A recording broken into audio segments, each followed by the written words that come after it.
Good evening. This is Magic, the Interviewsening, your home for the quest for ancient secrets and trade secrets, and your #1 source for Magic Interviewsening. I'm Reuben Bresler, and I'm here with Hall of Famer and American-Swedish Kibler, Brian Kibler. Brian, thank you for joining me. My pleasure.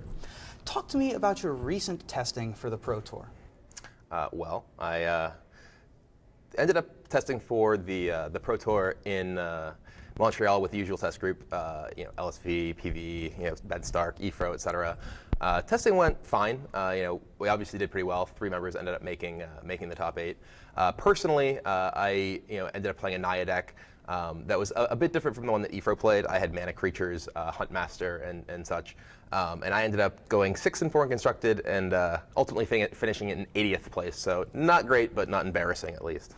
Along with professional OkCupid grinder John Finkel, you won the prestigious Game of the Year trolley from Magic the Awarding for your semifinal Game 4 at Pro Tour Honolulu, in which Galvanic Blast, Whip Flare, and Innistrad Wolf Token played central roles. So congratulations! Here is your award. Oh well, thank you.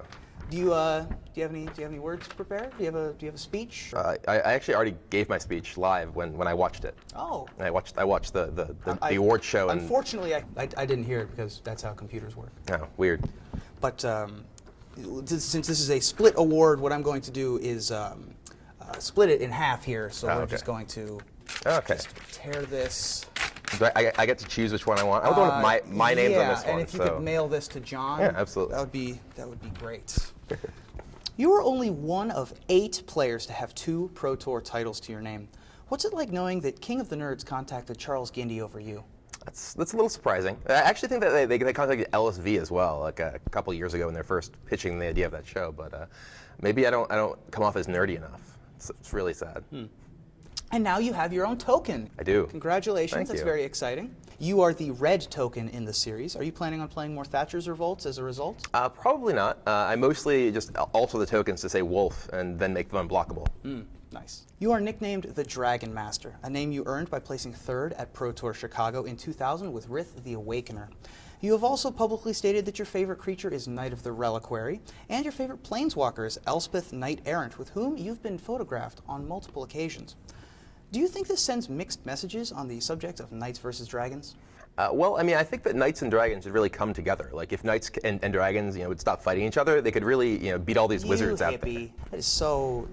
That's just a political answer. It's non-committal. We're at war, Brian. You got to pick a side. I mean, I did. I'm with the Knights and Dragons.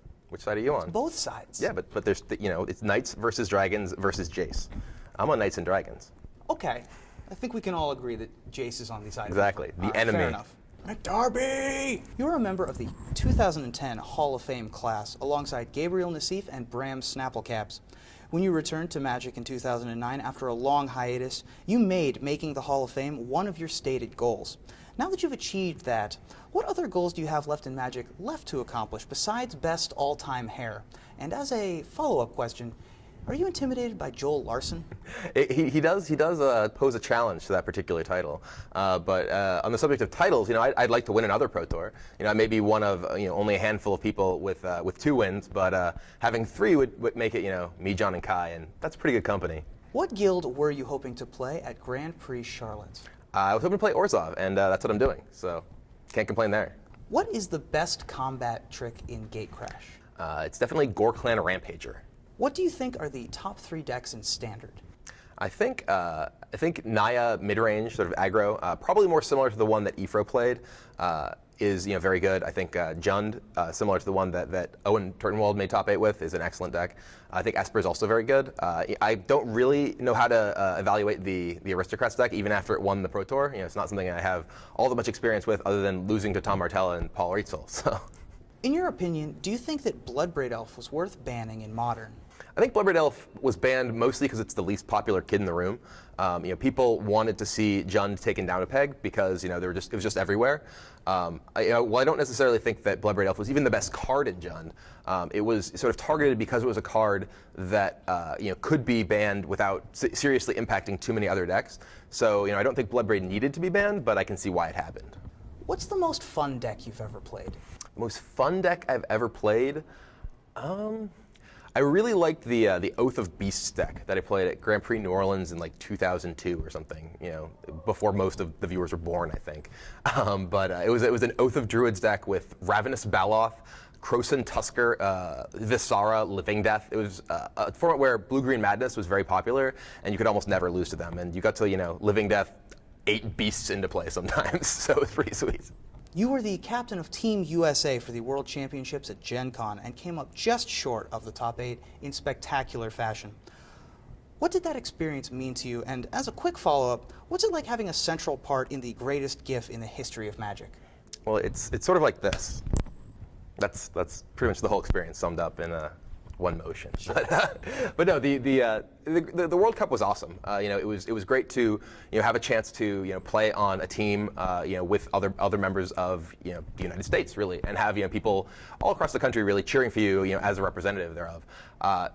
It was unfortunate how things ended, and I wish LSV and I, in particular, could have done better. We were carried by Joe Panaccio and Alex Binek, really, who did a great job, coming out of the qualifiers. Unfortunately, they drew the bonfire, and it didn't quite turn out we might liked, but hopefully I'll have a chance to get back there. You have had success with trading card games other than Magic, having won the inaugural Versus Pro Circuit event in 2004, and as one of the lead designers of the World of Warcraft trading card game.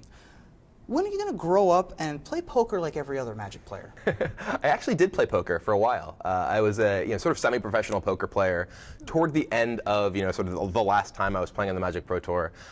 Ultimately, I ended up quitting poker because I just got incredibly bored of it. It was something that I wake up every day, and the only way to keep score was dollar signs, and it was really unsatisfying. And now that I make and play games for a living, as weird as it might sound, that actually feels like something that I'm doing that has a positive impact on people's lives. When you're playing poker, you're just taking money from people because you're better at making decisions than they are. But the experience that I have when I see someone playing a game that I made, and having fun, it's just awesome. As you mentioned, today you work full-time as a lead designer for the Ascension deck building game. So when people ask you, are you Celestian or Gruul, are you tempted to reply, that depends? Are you Lifebound or Meccana? I'm probably, personally, I'm more Lifebound than anything. But Lifebound's kind of like Celestian. If they both like trees and group hugs and stuff. Yeah. I think of myself as enlightened. Generally, I do have a degree in philosophy and religion, so enlightened is probably a good choice. I'm not sure how many people identify as void, but yeah, probably they're nihilists. Yeah. Must be exhausting. They believe in nothing. You are also one of the minds behind Soulforge as part of Stoneblade Entertainment. Does this mean you're now contractually obligated to play Stoneforge Mystic in all of your legacy decks? No. Okay. Message received. And lastly, if you signed and sold your tiger hat on eBay, how much do you think you could get? Well, I wouldn't do that. It was a gift from a friend, and also has great sentimental value now. But I would hope it would be in the realm of $1 billion.